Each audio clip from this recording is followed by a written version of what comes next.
Meanwhile, an Australian mammal has become the first mammal to be declared extinct due to man-made global warming. So say researchers from the University of Queensland. The Queensland government declared the Bramble Cay melomys extinct. They are endemic to the Great Barrier Reef and haven't been seen since 2009. According to the researchers, the species were affected by habitat loss brought on by sea levels rising and storms caused by man-made climate change. And joining us now is Mr. Mark Urban, Associate Professor of Ecology and Evolutionary Biology at the University of Connecticut. Mr. Urban, thank you very much for being with us. Thank you for having me. First of all, in layman's terms, what more can you tell us about this finding and this declaration of extinction?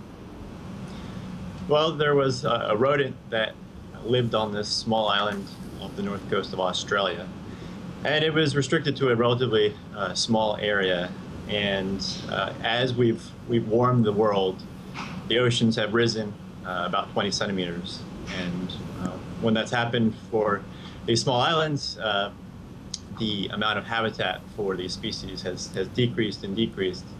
And this mammal appears to be a very clear case of human-caused climate change, which induced this extinction.